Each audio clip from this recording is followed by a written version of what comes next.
The following presentation is submitted as part of Digital Assignment 1 for the course Computer Architecture and Organization under the course code BCSE205L under the guidance of Dr. Jasmine T. Jose.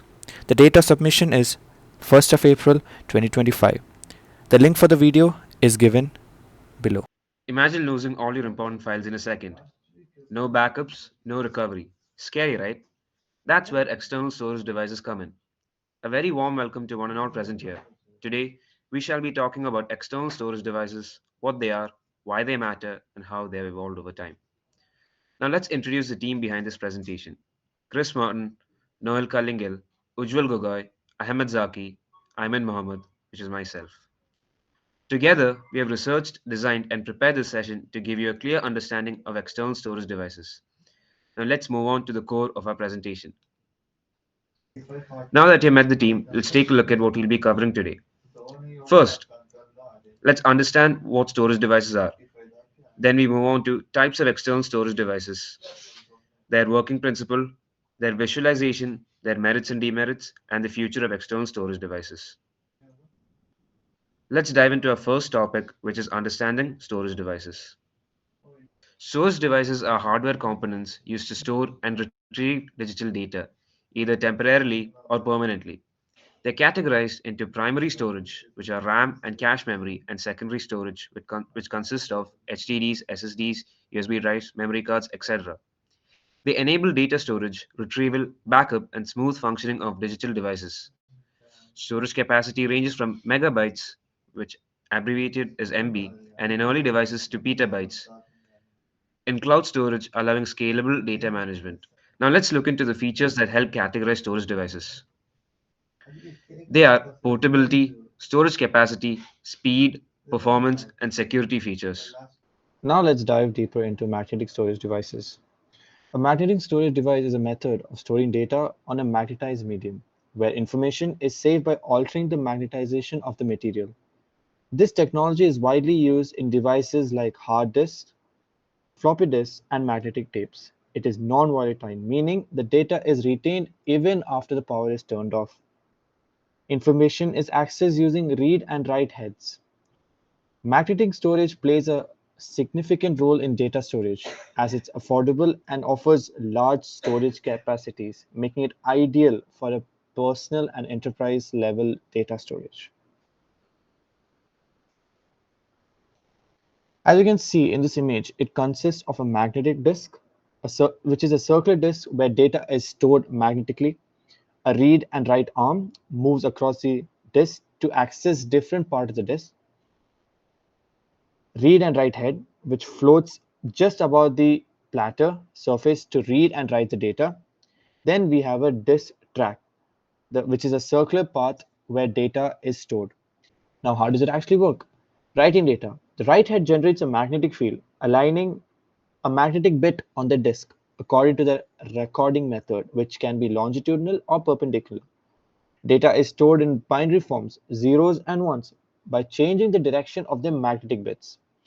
The surface of the disk is divided into tiny magnetic regions called domains, each consisting of hundreds of even smaller magnetic grains, nanometers in size.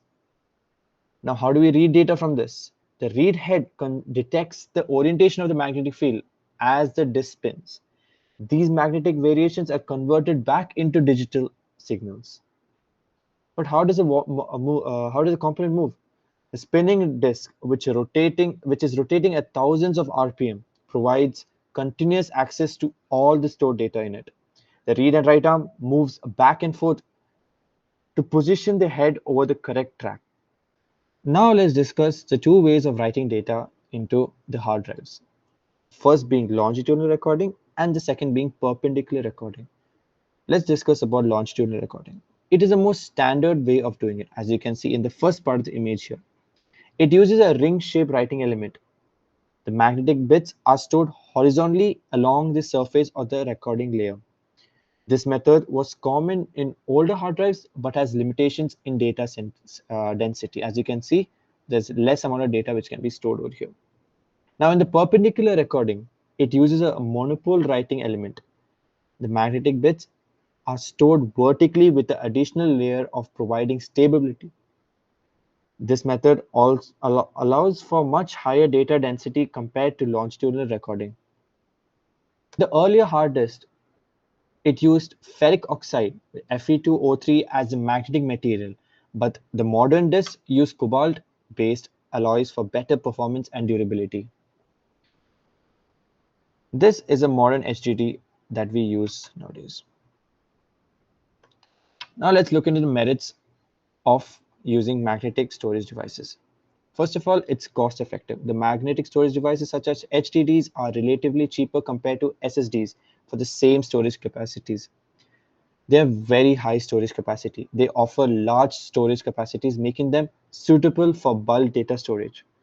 They're rewritable and durable. Data can be written multiple times as they have a long lifespan with proper usage.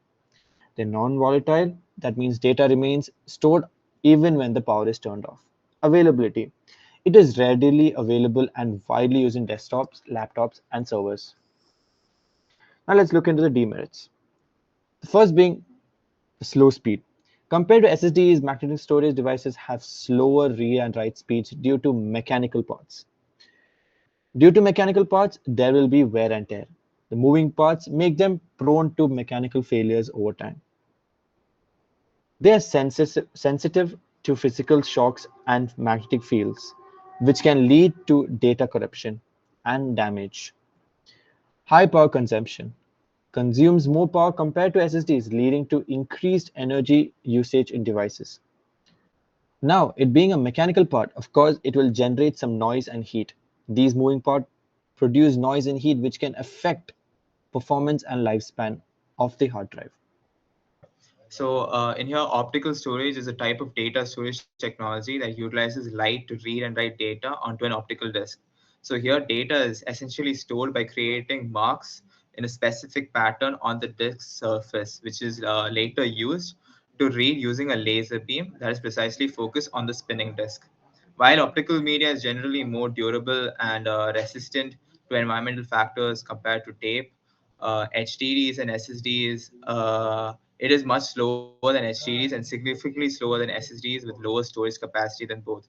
Common types, examples of optical media include CDs, DVDs, and Blu-rays.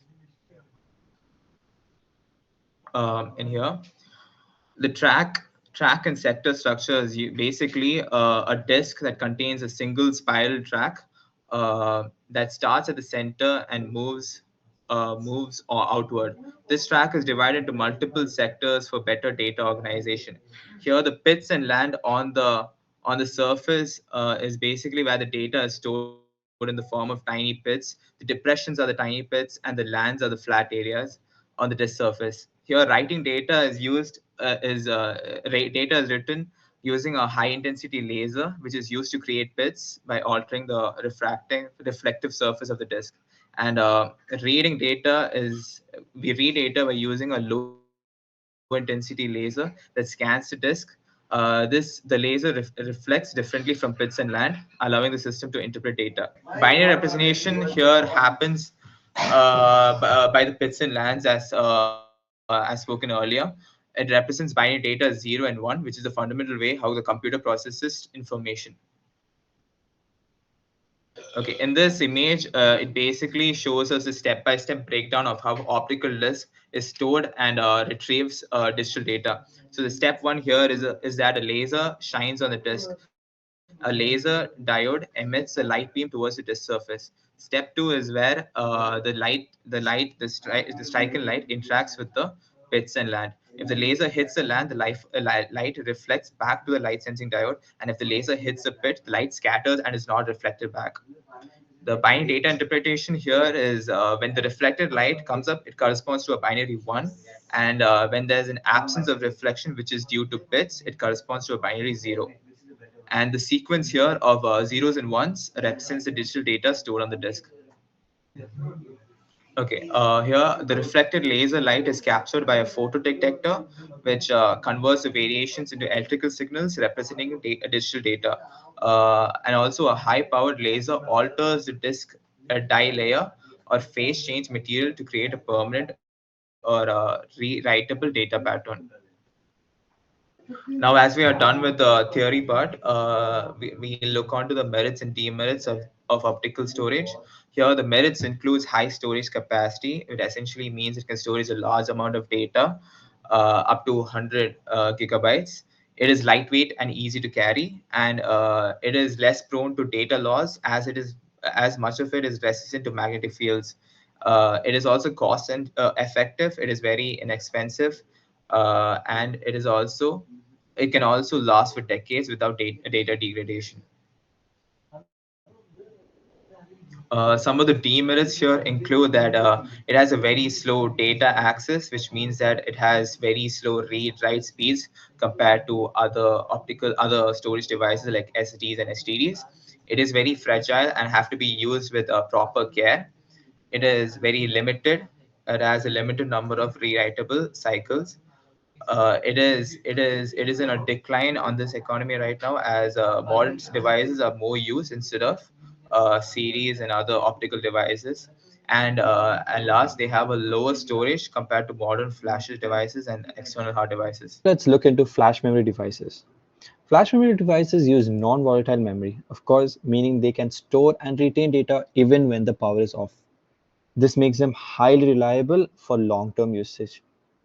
They are widely used in USB flash drives, memory cards such as SD cards and micro SD, SSDs, and embedded storage in smartphones and tablets. Unlike traditional hard drives (HDDs), flash memory has no moving part, making it faster, more durable, and resistant to physical damage. Flash memory operates using EEPROM, electrically erasable program read-only memory technology, using which allows data to be rewritten multiple times. Now let's just understand how it works.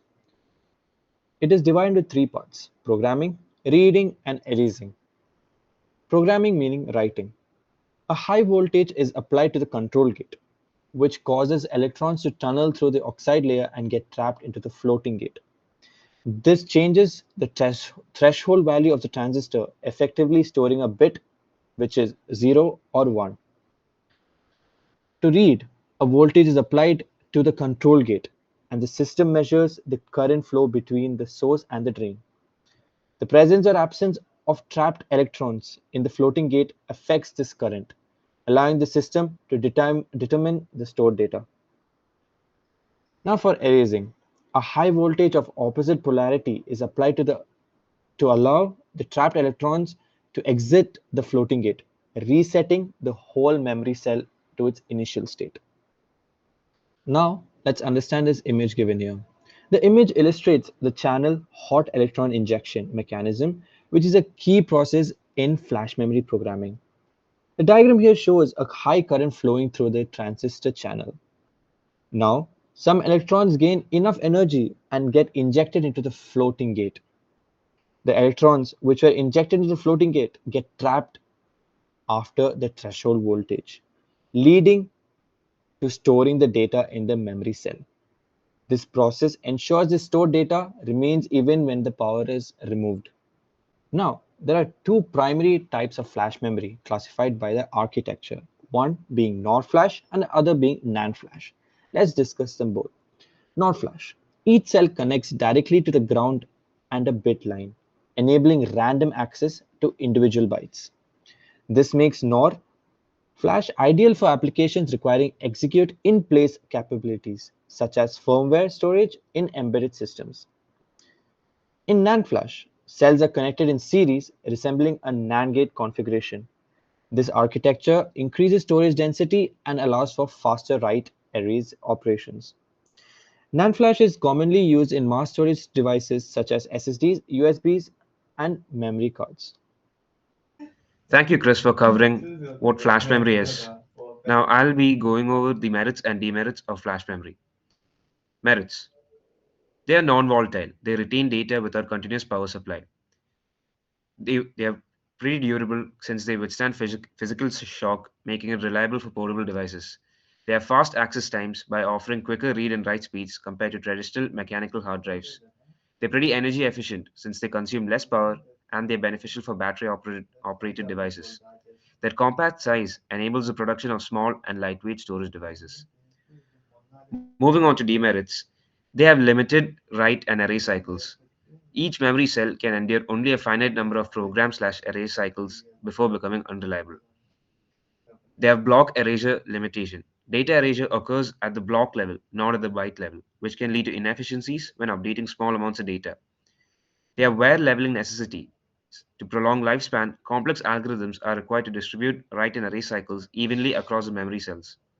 They have data retention issues, since over time, especially as the number of write and erase cycles increase, the ability of cells to retain data can degrade. They have pretty high cost, since they have higher cost per gigabyte compared to traditional magnetic storage, although this gap has been decreasing over time. Hi, today I'll be talking about cloud storage, what it is, how it works, and why it's so important. Cloud storage is a way of storing digital data on remote servers rather than on a local device. These servers are managed by third party providers who ensure that the data remains accessible through the internet, whether publicly or privately. One of the biggest benefits of cloud storage is that organizations don't need to invest in expensive physical infrastructure. Instead of maintaining their own data storage centers, they can scale their storage as needed, reducing costs and increasing flexibility. Cloud storage serves a wide range of purposes, from individuals saving personal files to large organizations securing years' worth of business data. Coming to this image here that explains how cloud storage works, let's go through the secure process of accessing cloud stored data. First step is the retrieval process. The cloud server locates the encrypted data and prepares it for download. At this stage, the data remains encrypted for security reasons. Second stage is the transfer. The encrypted data is sent to our device over a secure encrypted connection, preventing interception during transit. Third stage is the decryption. Once received, the data is decrypted locally using a private encryption key that only we control. The final stage is the access. Now we can use our decrypted data on our device. Any changes made can be re-encrypted and uploaded, ensuring continuous security. This process ensures that our data remains secure, private, and accessible only to authorized users. Coming to this slide, so how does cloud storage actually work? Instead of saving files on personal hard drives, cloud storage users upload their data to remote servers. These servers are hosted by companies like Google Drive, Dropbox, and Amazon S3. Individuals use cloud storage for storing documents, photos, and videos, while businesses rely on it for financial records, reports, and large media files. Cloud storage is also widely used for data backups, ensuring that files remain safe even if local devices fail. Now, let's look at how data is uploaded and stored in the cloud. When a user uploads a file, it's transmitted over the internet using secure encryption methods like HTTPS and SSL/TLS. But instead of storing the file as a single entity, cloud providers break it into smaller chunks and distribute them across the multiple virtual machines, or short form VMs. These VMs run on physical servers in data centers, allowing multiple users to share the same infrastructure while keeping their data secure and isolated. This system ensures efficiency and makes sure the data is always available when needed. Now, one of the biggest concerns with digital storage is data loss, but cloud storage providers have a solution: redundancy. Cloud providers distribute data across multiple data centers to prevent loss and ensure high availability. If one server fails due to a hardware issue or power outage, the same data is available on another server in a different location. This is done through multiple ways. The first way is data replication, making copies of files in multiple locations. Second way is load balancing, distributing network traffic evenly to prevent overload. Third way is disaster recovery mechanisms, like automatically redirecting users to backup servers in case of failures. This way, even during technical disruptions, users can always access their files. Now, one of the biggest advantages of cloud storage is how easily it scales. When storage needs grow, cloud providers can instantly add more resources without requiring users to install new hardware. This is done in two ways. The first way is vertical scaling, or scaling up, which is like adding more CPU, RAM, or storage to existing virtual machines. The second way is horizontal scaling, or also known as scaling out, deploying additional virtual machines to handle increasing data loads. This flexibility makes cloud storage ideal for businesses with fluctuating storage needs, ensuring they only pay for what they use. Now, finally, let's talk about how users access their data in the cloud. Cloud storage is designed to be easily accessible across different platforms. Web portals like Google Drive or Dropbox, where users can log in via browsers, mobile applications. Cloud services offer apps for smartphones and tablets, making files easy to access on the go.